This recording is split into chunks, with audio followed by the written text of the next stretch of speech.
What's up, dudes? Welcome back to another episode of Rhomas Men's Team. Pretty simple. We are a group of guys helping each other make progress towards each other's goals. If you're new to the channel, awesome and welcome. If you want to help support the channel and join our pro team, head over to rhomasteam.com/pro, where you can contribute to us on a donation basis. We also give you access to exclusive content, mastermind groups, etc., etc. So anyway, hope you enjoy this episode, and we'll see you on the team.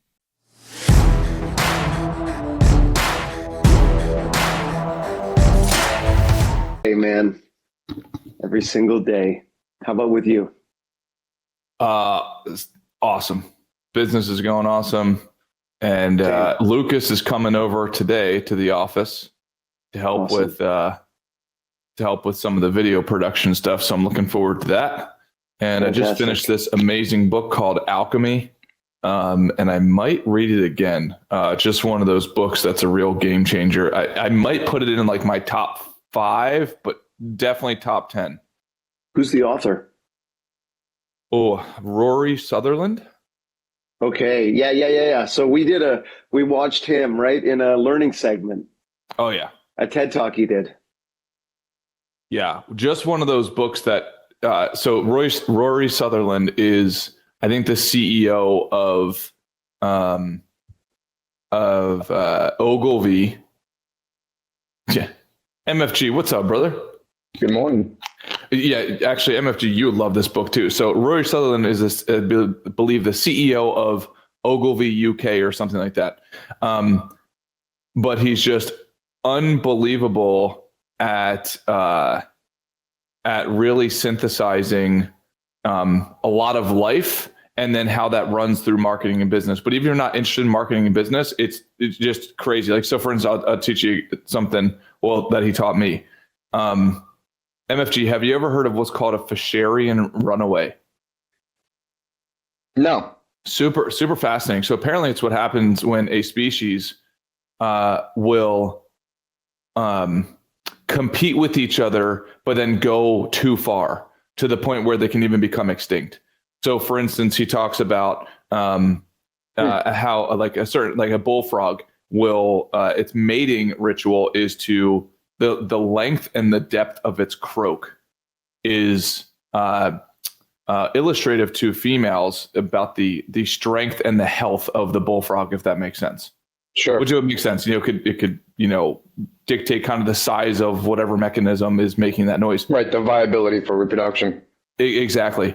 So then, but it's up to the bullfrog, the male bullfrog, to know when to stop that and to start mating, essentially. And if you don't stop that, then you can get what's called a Fisherian runaway, which is you start to compete with the other men just for the sake of competition. Right, if that makes sense. And then so you basically way overshoot the mark. And from what he said in the book, there's apparently some sort of elk, I think, that went extinct because of it, either elk or some other sort of deer thing. And if I had to guess, I don't look too deep into this, but I'm going to guess because maybe their antlers became too large to the point where I don't know, they couldn't move their fucking head or something like that, just something crazy. And man, I mean, it's pretty fascinating. So what preeminates that? Like, what do they find is a common thread that happens before that, or that's the genesis of that phenomenon? He didn't really get into that because this was one of those books that doesn't go like it just naming some of these concepts and then saying like, hey, this is why it's relevant to marketing. For instance, this is probably why people are driving around Lamborghinis and why people need to become billionaires and so on. It's not for the necessity to eat. It's not for the necessity to mate.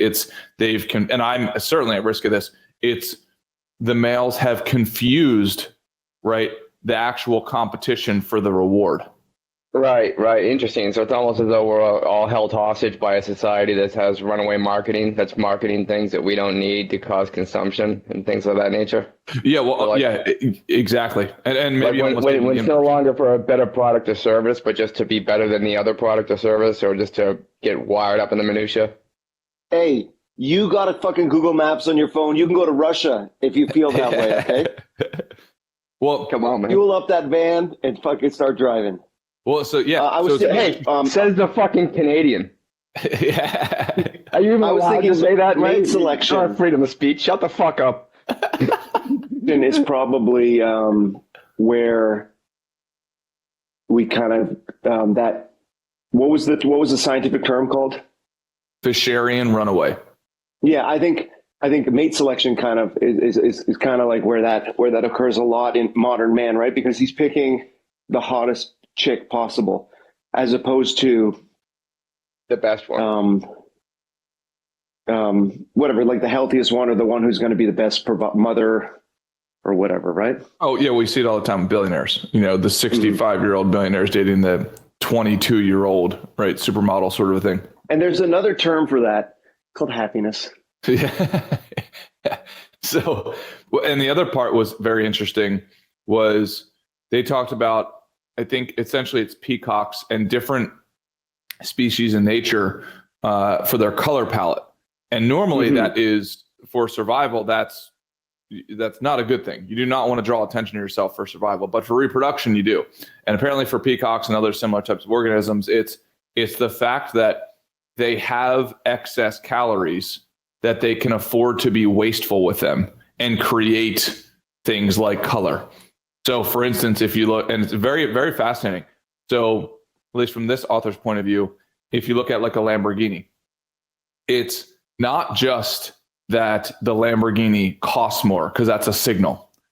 It's not just that. It's that it's actually part wasteful. Because for instance, you can go and spend the same amount of money on a school bus or some other enormous vehicle, right? And it gives you way more utility, let's say, because you can carry more people in it, you can sleep in it, it can double as a house, blah, blah, blah, all this stuff. Let's call it a weather van. He's going to come out there, dude. That weather van will cross borders, my friend. You be careful. Yeah, I feel like every time I'm on here lately, I'm getting attacked by Ray. You want to talk, Ray? Is there something going on, buddy? Yeah. Do I elicit some insecurities within you now that I'm at peace within myself? He's trying to get you to break monk mode, dude. And he took 3 jiu-jitsu classes, so he's on it.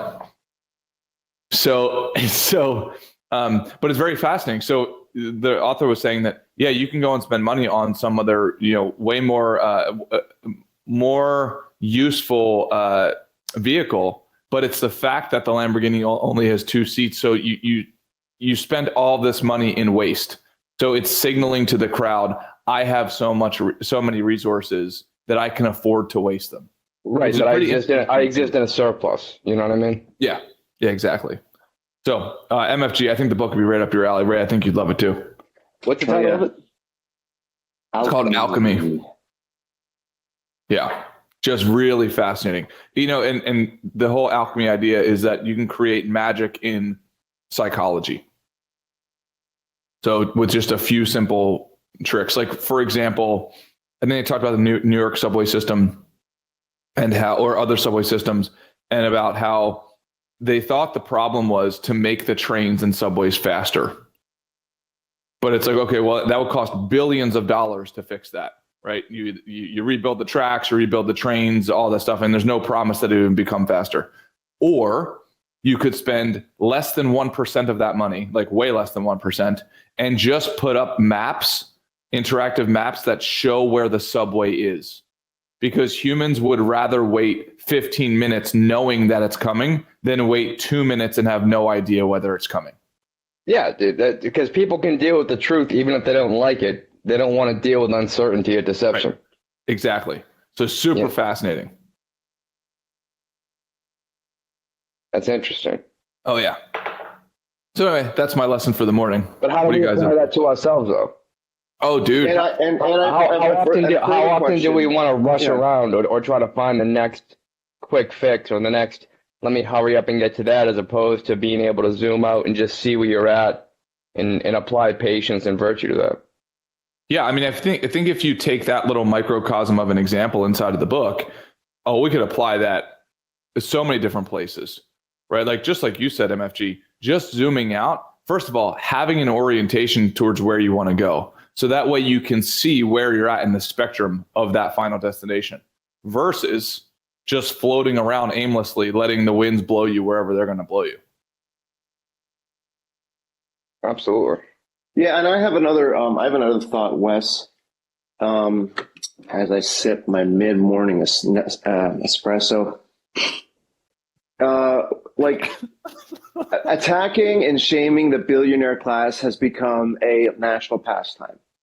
And you have to look no further than this kind of like, experimental robot submarine that kind of like whatever imploded or something, killing 5 billionaires in the process. The amount of fucking like high-fiving that I've been hearing about these losers, and like all they wanted to do was go down and tag the Titanic with some underwater spray paint, like, and it's like people who I'm pretty sure are not feeding the poor, saying, do you know how many poor people we could have fed with that money? And so is it possible for the guy, the 80-year-old with the 20-year-old girlfriend, to be living authentically? Is it possible for the guy with the Lamborghini to be living authentically? Or are they just there for our ridicule and judgment? Yeah, I mean, I think hypothetically, that must be somebody's authentic life. Yeah, I mean, I don't know. MFG, I'd be curious what you think. I personally don't care. Right? Let this billionaire do whatever the hell he wants.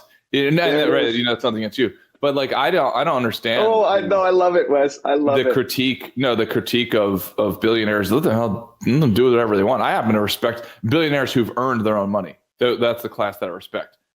Do whatever the hell you want.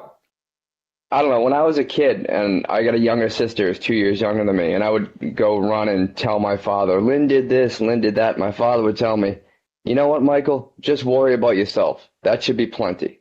Right. And I apply that to life every day. How right was he? How right was he, MFG? Because you think about the same people that are complaining about the wealthy people. Why don't they shut the fuck up and go do something productive for themselves?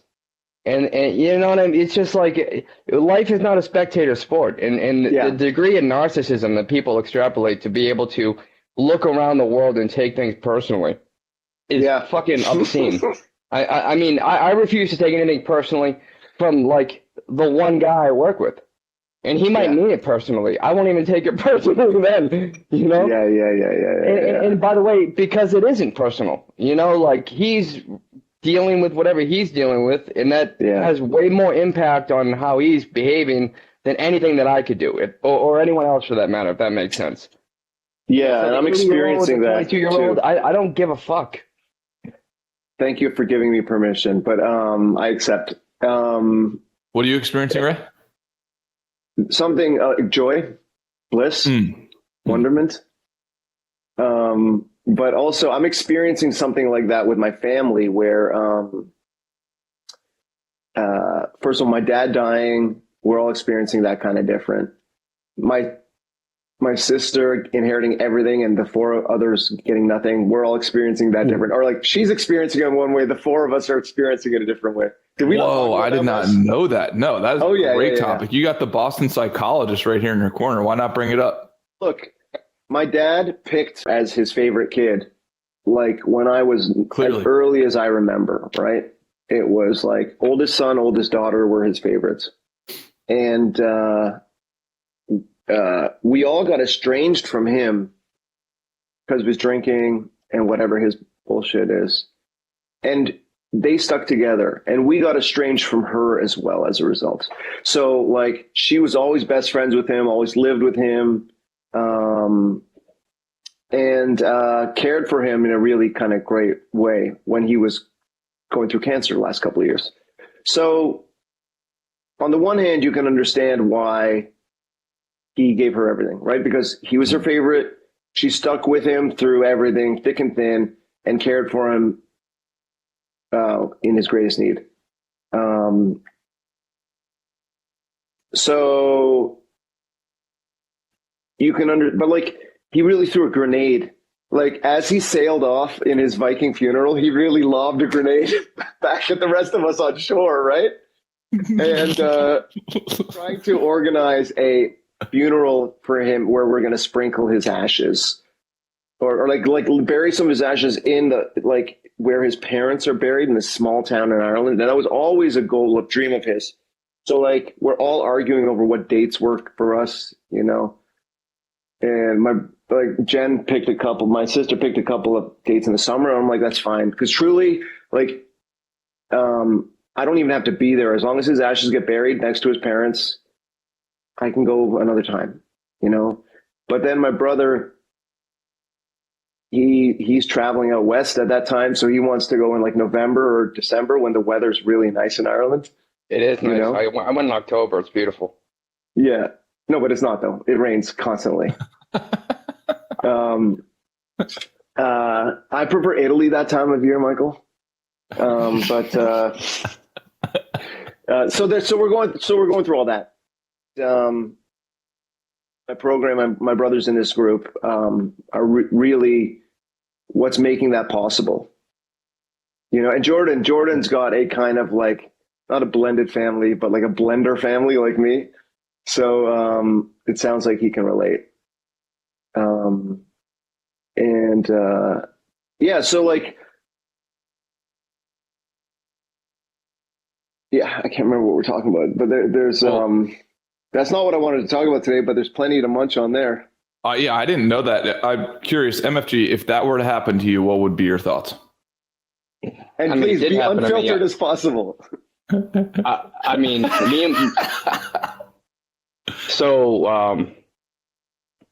interestingly enough, when me and my father had a very contentious relationship when I was in my teenage years, and then eventually we became best friends. Then he got diagnosed with lung cancer, and so him and I became much closer when he was sick. And I had a lot more interaction with him and a lot more closure than my sister got. But, and this is where, you know, sure, I'll be unfiltered, but at the same time, right, you know, there's an acknowledgement. I didn't get left anything more than my sister did. And also, in addition to that, after my father passed, my mother actually moved in with me and my wife at the time because she was a fucking train wreck. But so I was, you know, and it actually, my sister got mad about that because I was able to be there more for my mother. Yeah. Like, I didn't get anything from it, but just the fact. But here's the thing: is like that caused a ton of fucking stress in my house, and that was something that. You know, it wasn't because I was the oldest boy that I was a favorite. It's because I was the oldest boy that it was ingrained in me from day fucking one that, you know, something happens to me, you take care of your mother and your sister. You're the man of the house. Right. Yeah. So I would implore you to maybe do some real introspection and think about perhaps things that you weren't willing to do, and which is fine. We all have boundaries that we set, especially around alcoholism and abusive family members. I mean, that was my story as well.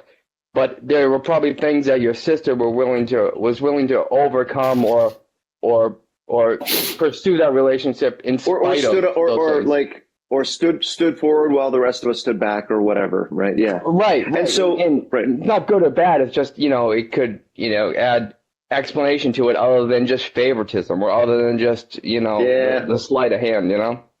Yeah. And so, like, the favoritism experiences subjectively, and it's not. I don't have any great anger or resentment about that. It's just in the short time we have together, which is what, 7 hours a week, boys. In that short time, like, I just want to explain to you the dynamics, right? And so, I have favorites. Thea's my favorite. Who's your favorite? Who's your favorite daddy? She would have said me if we're not on speaking terms right now. Yeah, and so like part of that introspection that I've been doing like through AA, because I had to hit my rock bottom with drugs and alcohol, and kind of like, you know, like because I'm going back to church now. Church is an hour of listening a day. AA meetings are really 99% listening, right? You got to speak for 1% of it. And so there's a lot of introspection I've been doing, and I'm blessed to have that. And so the tension between me and my brother is, I think it's over mommy's love, right? So like you said, you didn't get anything more for like helping out your mom, helping your dad, but what you did get is mommy's love, right? And so like, and I think that's what's going on, because like, Mike, I'm entering on a journey like you are, where I'm thinking about really, really downsizing and really just pursuing the life that I want, you know. I think you guys should trade the van for the house. No, literally. Put your money where your mouth is, right? No, right. I'm going into a similar situation. There's just less vermin where I'm going. Okay. And he's gonna come after you, boy. He's got a pit bull in that back of that truck too, man. Dude, in dog years, that pit bull is $1 million. Okay. He's 84, yeah. But bite your foot off, brother. Anyway, so like I'm setting up my mom's basement as a art studio or, you know, living quarters. And if me pursuing my dream becomes more unpopular around here, right? And that drives my brother crazy. Like he told my mom, you know, he's an addict, right? You know, like he was telling my mom, you know, and it's fine because like we're both competing for mommy's love, right? Like he wants to use her basement as like a storage space and be the one who gets to like go in and like do odd jobs for her. And if I'm cutting in on that, like there's something competitive that happens, right? So that's how I can relate to. It's not an analogy. It's not like a mirror situation, MFG, but I think it's analogous, and that's through introspection. Whereas like if he tells mom I'm drugging and drinking, or if he throws a tantrum or something, I try not to react emotionally. I don't always succeed, but I try not to. Hard. It's super challenging. You know what I mean? Especially with all the other stuff going on. You know what I mean? For you, and I'm sure that your brother's life isn't a completely smooth ride either. You know? So, no, it's not. It's we're all. And then also too, like all cut from the same cloth. All three of us, Mike. Me, and my brother Frank. You lost your dad, but your mom lost her life partner. Yeah. You know what I mean? That she built. Like that's one thing that it still fucks me up to think about nowadays. It's been like 13, 14 years since my father passed. Like I talked to my mother, and like my mother and father were together since my mother was like 19. You know what I mean? Like to go through that whole arc of life, like having children that become adults and like building lives. And so, you know, there's a lot of factors to go through, but all you can do is just, you know, focus on yourself and just be honest. You know what I mean? Just be kind and be honest, you know, and just, again, it's so hard to not take things personally with family because there's so much attachment to it. And they know exactly. They're like Luke Skywalker off the computer using the Force and just shooting that one spot in the Death Star that'll take the whole thing down. And now I have a great relationship with my mother and sister. But when I was living with them at the beginning in like 2017, 2018, matter of fact, I got my first solo art show in 2019. And my fucking sister, the day before, we got into an argument about something, and she was screaming at me in my mother's house. And my mother was just sitting there letting this happen, to the point that she was screaming that I just sat down on the floor and just let her scream. And she called me fucking human garbage. And this is in front of my 2-year-old niece. You know what I mean? God. And then for like weeks after that, she wouldn't allow my niece to talk to me. Like I had to act like Uncle Mike. So I've been through that type of toxic environment. You know what I mean? But the good thing is that you can grow past it. You know what I mean? And especially with the fascinating thing, right, is my mother's in AA. She's been in. I helped her to get sober when she first started her journey like 3.5 years ago. And she's become an entirely different person. Now when her and I speak, it's not about bullshit or this, that, or who's doing what. We have deep, like, spiritual conversations almost daily. I'll talk to her. You know, I've had those with my mom recently. Yeah, I mean, we fucking send each other podcasts back and forth that illustrate different things in the program. And, you know, so I guess I would say that patience is going to be your best friend here, and understanding for other people. And it's not, and by the way, no one else is going to, hopefully they do, but the odds are is that you're going to be much more willing to take the lead on these things than anyone else. And that's a burden that you're going to have to bear. And it's not fair. Like life isn't fair, but it's certainly not fair because you're going to have to put a lot more work into the relationships than they're going to be willing to. And they're still going to have their little fucking spaz outs. Like pity parties.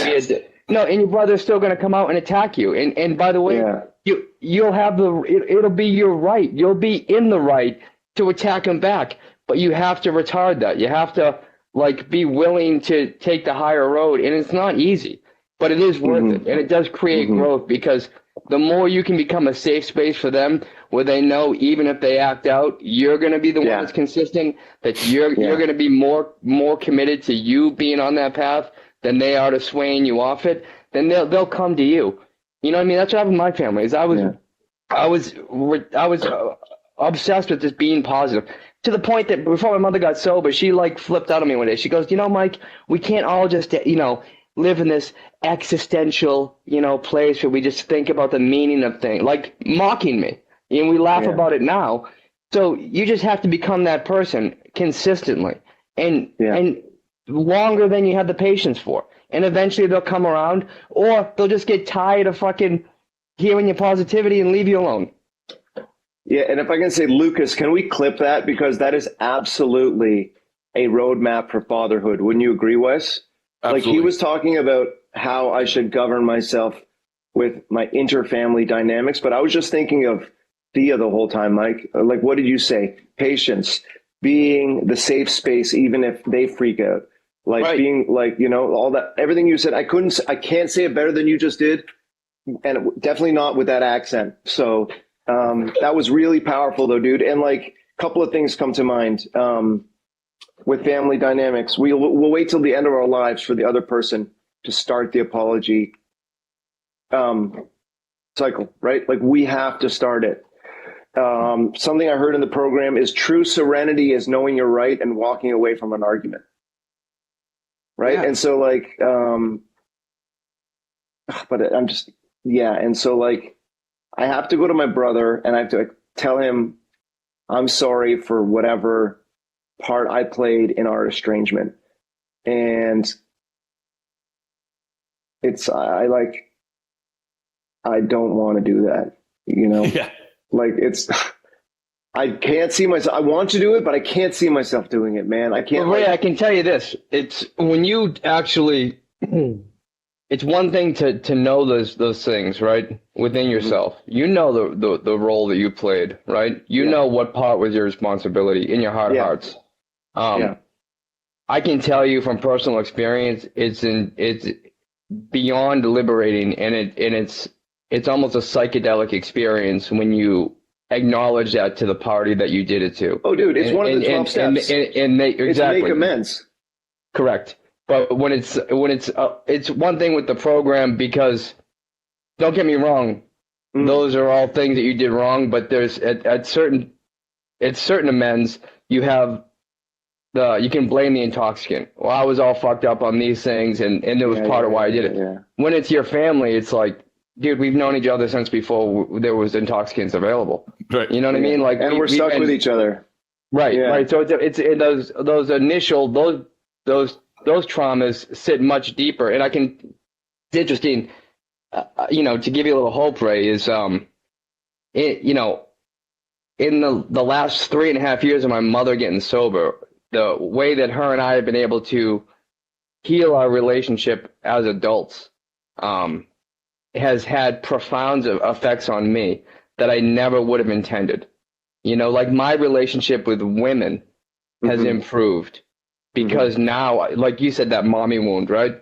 Like, that's something that, like, me and my mother had a very contentious relationship, because I held her responsible for the fact that she didn't get rid of my father and was all fucked up. Same, dude. It's like looking in a funhouse mirror, man. When I look at you, it's like, yes, it's me, but it's like a drastically different appearance. But I can tell you that the time and energy that I put into mending that relationship with my mother, and also too, like, this was all, sometimes it was asking like challenging questions of her, like, not about things, but like about life and connecting on a peer level instead of just, you're my hierarchical mom. It's like, let's talk to each other like, but like, we're both adults.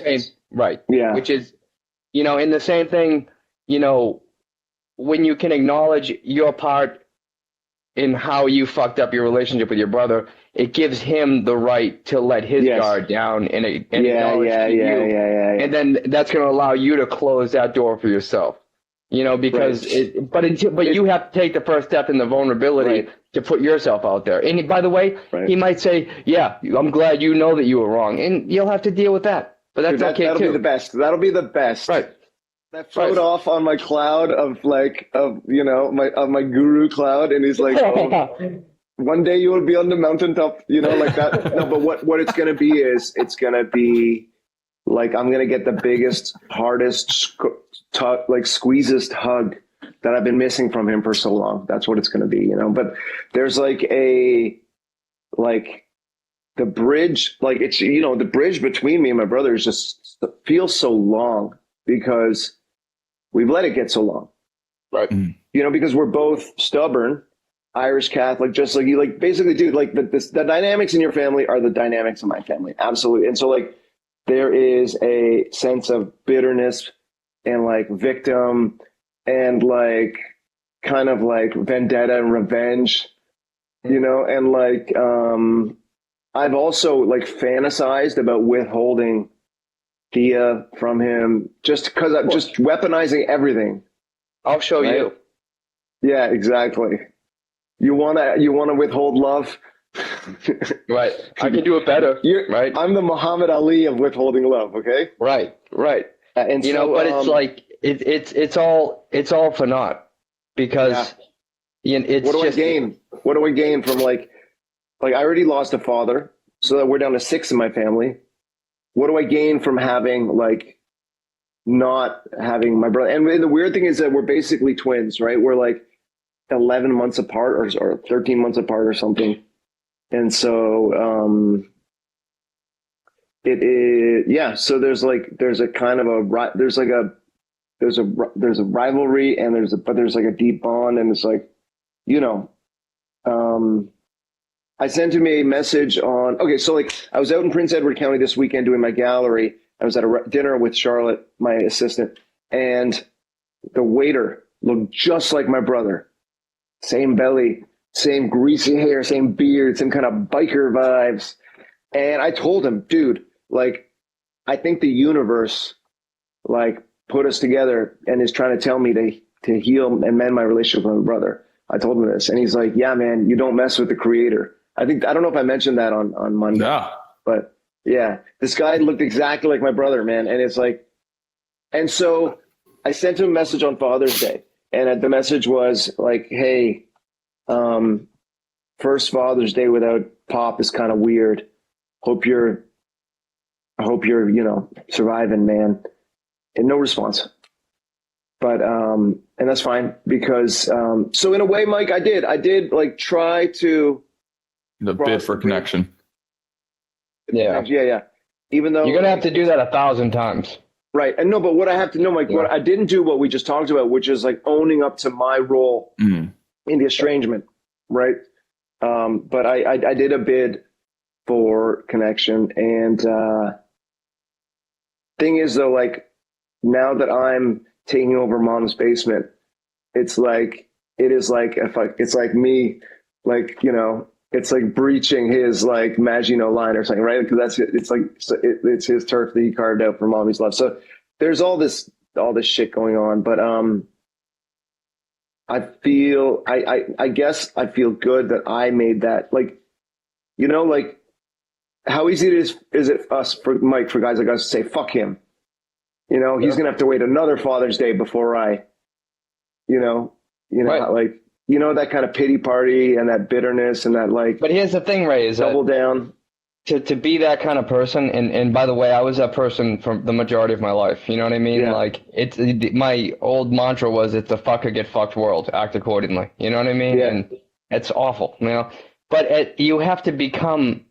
First of all, you have to project outwardly something like a hard shell that isn't, for at least for me, isn't really accurate. You know what I mean? Yeah. You have to have this, and then you have to develop a fucking persona. You know what I mean? Yeah. And then now to have this persona, now you almost feel like you have to account for it. You know what I mean? So when somebody does something, you have to snap back at them, and now you're scorekeeping with everybody. So it's a juggling act. You got to keep a whole tabulation of this person fucked me over here. Make a note of that. I got to make sure to be shitty to them. Nope, they don't deserve my love. As opposed to now, it's now I don't give a fuck. I'm nice to everybody. When you find my journal, MFG? What the hell? But here's Michelle Obama. When I get my hands around your neck. No, but Mike, the wild thing. the best way I ever heard this said was how you behave has no how you treat me has nothing to do with how I'm going to treat you. And that's and that's when like I really started to understand the whole fucking, you know, Jesus Christos turn the other cheek thing. You know what I mean? Mm-hmm. Because it's not because turning the other cheek because you're so virtuous and like, oh, I'm going to take abuse. It just it allows you to maintain your path. You know what I mean? So you're not bifurcated by being like, oh, I have to treat this person different than this person and this person different than that person. I can be the same person. I can be my authentic self no matter who's in front of me, right? Bingo. And so for me, Mike, but you have to let your ego go for that, though, because your ego wants to nitpick and manage. Right. And so for me, for the last 20 years, it was trying to look like a rich guy, not trying to look like a tough guy, right? But everything else applies, right? Like the persona, you know, telling the jokes and having that kind of laissez-faire attitude, and then trying to dress the part, and then trying to holiday out all those places, and then really trying to like, right? So really trying to like fully complete the metamorphosis into this inauthentic, in my case, rich guy, in your case, tough guy, right? And like, and what I do now doesn't make a lot of money, but it is like my authenticity, like just like shoots like a laser beam out of every pore, you know? Right. But there's going to be sacrifices that come with that. That's the thing. Yeah. That is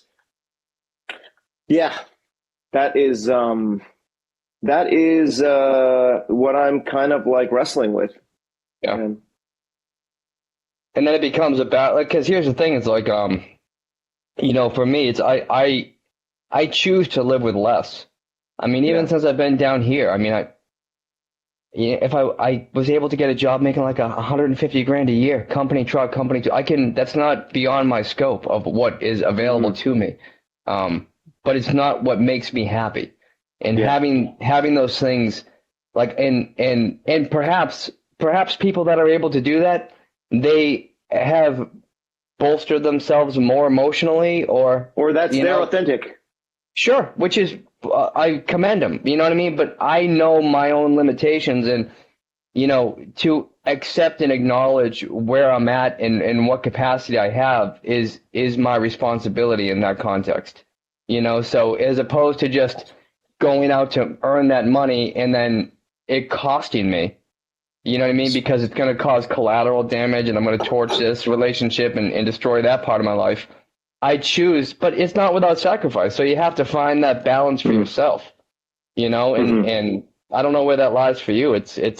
I mean, for me, it was easier. And by the way, Ray, I used to play the rich guy too. You know what I mean? You forget. Yeah.